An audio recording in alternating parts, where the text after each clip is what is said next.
Author, actor and musician Uncle Jack Charles has passed away at the age of 79 after suffering a stroke. A revered Aboriginal elder, he was surrounded by his family when he died this morning. They were able to send him off on country during a smoking ceremony. Part of the Stolen Generations, Uncle Jack was a Boon Wurrung, Dja Dja Wurrung, Woi Wurrung and Yorta Yorta man. He was credited with being the father of black theatre in Australia.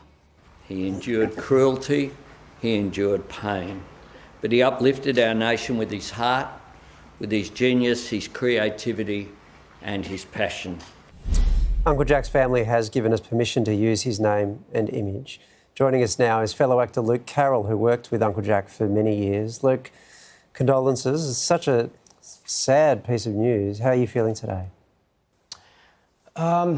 Pretty shocked. The death wasn't expected.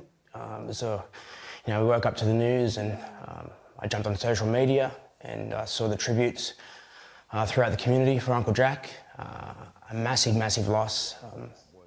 Still processing it all. I actually caught up with Uncle Jack. The last time I saw him was at the National NAIDOC Awards, where he was gifted the Elder of the Year.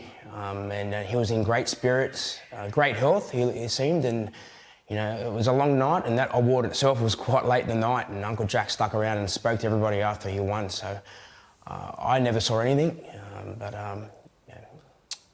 just terrible, terrible. Luke, I mean, we had Uncle Jack on the show only about a month ago, and he seemed you're really happy. He had that sparkle in his eye that he's always has. How will you remember Uncle Jack best? Yeah, that spark, Pete. He was everything, He was short in stature, but he was massive in presence and well respected. He'd done the hard yards. He'd lived a colourful life and a full life.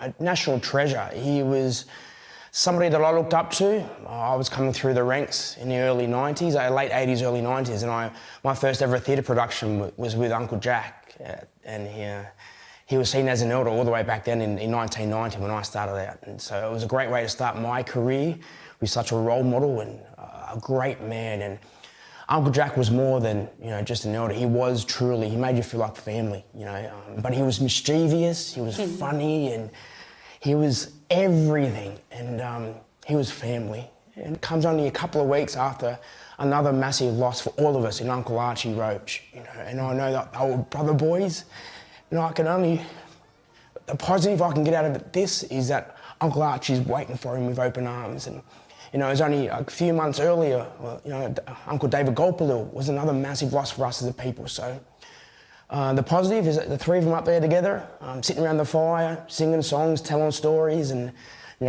performing like our people have for the last 65,000 plus years.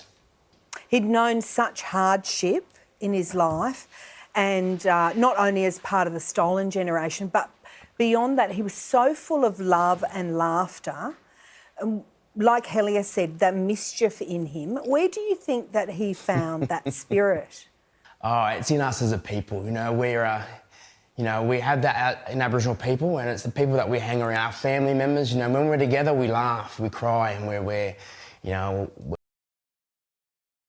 was at the forefront of that, and that's, you could see that in his performances. He's one of the best stage and screen performers in this country, and he got it from being around mob. We're crazy when we're amongst each other, but he was a born performer, and like I said, he lived a very colourful life. He wasn't shy of the fact that he shared the fact that he went to jail. He was on the wrong side of the law at some times, but in his later years, he definitely made up for that. And it was in him. It was born within him. Like we can see, just talking to you, I guess the size, the gravity of his contribution of this moment, of what it means to you. But it's so fitting that when you speak to him, even in a moment like this, you can't help but end up laughing, end up smiling. So thank you very much for helping us remember and letting us into that world. Appreciate it. Uncle Jack would want us to laugh and cry, but he wants us to. When you think of Uncle Jack, all you can do is laugh and feel happy. So that's something we can take away, but we can also grieve. And we talk about royalty lately. That's in the news. Uncle Jack was a king. He was our king, and we'll never forget him, and our mourning will be a lot long. It'll be a long grieving and mourning process for us, but we will never forget you, Uncle Jack. And yeah, thanks for the memories. Thank you very much. Thanks, mate. And thanks to you, the project. No, Thanks. no, not at all. It's been Thanks. touching to see you reminisce and share your thoughts.